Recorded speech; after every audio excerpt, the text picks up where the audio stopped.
بات نیت کی ہوتی ہے صاحب. کوئی کعبہ سے خالی ہاتھ لوٹ آتا ہے, کوئی گھر بیٹھے رب کو منا لیتے ہیں. جی السلام علیکم ورحمۃ اللہ وبرکاتہ. آپ دیکھ رہے ہیں یوٹیوب چینل صحرائے مدینہ میں آپ کا میزبان حافظ راشد.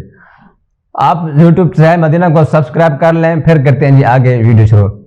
آپ ہمارا چینل صحرائے مدینہ میں اگر آپ آنا چاہتے ہیں, اس چینل میں قرآن پاک کے مخارج اور صفات کے حوالے سے اہم معلومات فراہم کریں گے. مثلا موٹے حروف, سیٹی والے حروف, حروف حلقی, حروف قلقلہ, حروف نطعیہ, حروف حافیہ, حرکات, تنوین, جزم, تشدید وغیرہ وغیرہ ترتیب بترتیب کے ساتھ.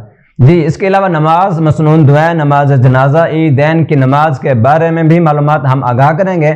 جی اس کے ساتھ ساتھ زندگی کے چھوٹے چھوٹے مسائل یعنی غسل کے فرائض, نماز کے فرائض, میت کو غسل دینے کا طریقہ, اس طرح کے مسائل بھی ہم آپ تک آگاہ کیا کریں گے. اگر آپ ہمارے چینل کے ساتھ منسلک نہیں ہیں تو آپ جلد از جلد سبسکرائب کر لیں, بیل آئیکن کو پریس کریں, تاکہ بیل آئیکن کو پریس کرنے سے یہ ہے کہ آپ ہماری جو بھی نئی ویڈیوز ہے آپ تک بآسانی پہنچے.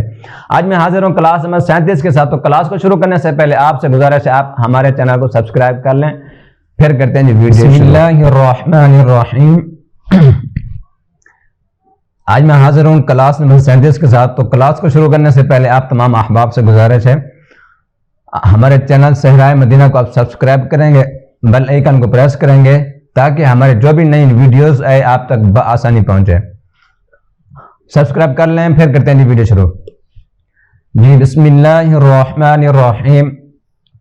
تختی نمبر 5. پیش ہمیشہ حرف کے اوپر ہوتی ہے. زبر زیر پیش کو حرکات کہتے ہیں, اور حرکات کو 3 چیزوں سے بچایا جاتا ہے. نمبر 1 کھینچنا, نمبر 2 جھٹکا دینا, نمبر 3 مجہول پڑھنا.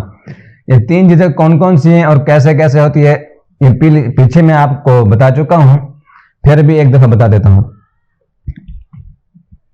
باقی پیش کی شکل یوں ہوتی ہے, حرف کے اوپر ہوتی ہے, یوں مڑی ہوئی ہوتی ہے. اور زبر اور زیر کی شکل ایک جیسی ہے. زبر حرف کے اوپر کی جانب اور زیر حرف کے نیچے کی جانب, دونوں کی شکل ایک جیسی ہے, بس زبر حرف کے اوپر, زیر حرف کے نیچے. اس حرف کو, اس حرکات کو, زبر زیر پیش کو حرکات کہتے ہیں. زبر زیر پیش والے حرف کو حرکات کہتے ہیں. حرکات کو آپ سے کوئی سوال کرتا ہے, یہ حرکات کس کو کہتے ہیں؟ جی زبر زیر پیش کو حرکات کہتے ہیں. جی ان کو دیکھو 3 چیزیں کون سے ہیں جن 3 چیزوں سے بچایا جاتا ہے. نمبر 1 جھٹکا دینا, نمبر 2 کھینچ کے پڑھنا, نمبر 3 مجہول پڑھنا. یہ 3 چیزیں یہ ہیں. ہم یوں نہیں پڑھیں گے با زبر با, با زیر بی, با پیش بو, ایسے نہیں پڑھیں گے. ان کو آخری وقت حرف جب چھوڑیں گے آرام سے ہی چھوڑیں گے. با زبر با, با زیر بی, با پیش بو. زبر کا نام لینا ہے تو پورا اس کا نام لینا ہے, زیر کا نام لینا ہے تو اس کا بھی نام پورا لینا ہے, پیش کا نام لینا ہے, پیش با پیش بو. یوں نہیں پڑھیں گے با پیش بو, اس کو کہتے ہیں کھینچ کے پڑھنا. ہم اس چیز سے بچائیں گے. جھٹکا کہتے ہیں با پیش بو, با زبر با, با زیر بی, با پیش بو, اس کو کہتے ہیں جی جھٹکا. جھٹکے دینے سے بھی بچائیں گے. با زبر با, با زیر بی, با پیش بو. اب ہے جی نمبر 3 پہ مجہول پڑھنا. مجہول کہتے ہیں یعنی ڈھیلا ڈھیلا پڑھنا, ناک میں پڑھنا.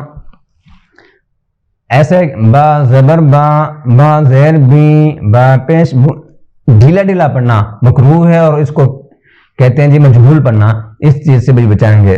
اس کو یوں پڑھیں گے با.